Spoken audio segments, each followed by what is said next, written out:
This is Top Accolade African News. I am Abdel-Fatau Musa. The West African Regional Group in Ecowas has dismissed as a negotiating tactic the announcement by Niger's coup leader that civilian rule cannot be restored for 3 years.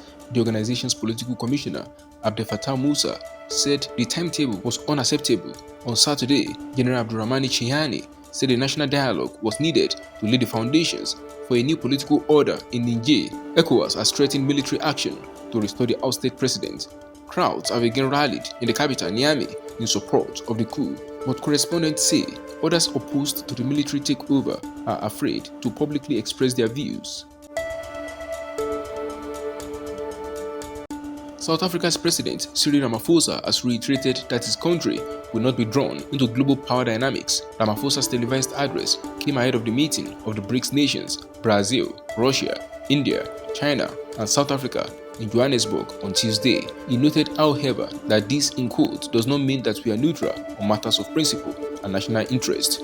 Russia's President Vladimir Putin will participate virtually after he reached agreement with Ramaphosa not to attend. He is the target of an international criminal court arrest warrant following Russia's invasion of Ukraine. South Africa is required under its law to arrest him if he enters the country. At least 620 people are reported to have died at Maputo Central Hospital in the past 40 days as a result of a health worker strike. Mozambican medics are on strike for the first time in the country's history, and doctors in particular have extended their strike for another 21 days, despite receiving death threats. During this time, a minimum service will be provided to patients, doctors say, so that our population does not suffer anymore. The striking workers say they lack medicines and vital equipment and even have to pay out of their pocket to stock ambulances with basic gear. They say they have no choice but to strike and are calling for Health Minister Armindo Thiago to be sacked. The government, however, says it regrets that doctors have taken the decision to extend their strike despite the progress it says they had made in meeting their demands.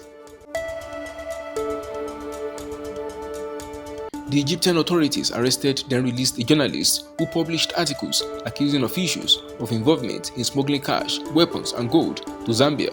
The allegations by Karim Azad followed the seizure by Zambian officials of a chartered aircraft at Lusaka Airport. It was said to be carrying more than $5 million in cash, as well as pistols, ammunition and over 100 kg of suspected gold.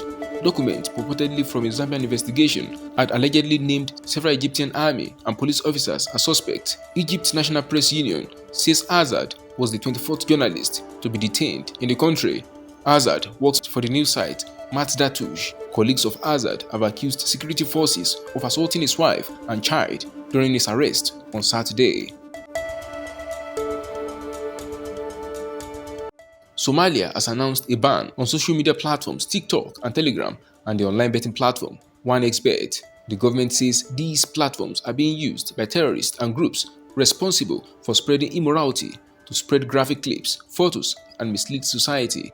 It comes as Somalia announces an ambitious target to crush the Al-Shabaab militant group, which still controls large swaths of the country, within the next 5 months. Internet service providers are required to implement the ban by 24th August or face unspecified legal action, the Ministry of Communications and Technology said in a statement. A recent conference on internet and social media security in the capital, Mogadishu, highlighted the negative impact of online platforms on young people, including, in quote, causing some of them to lose their lives. That is the size of Top Accolade African News. You can follow us on our social media platforms as displayed on your screen. Happy New Week!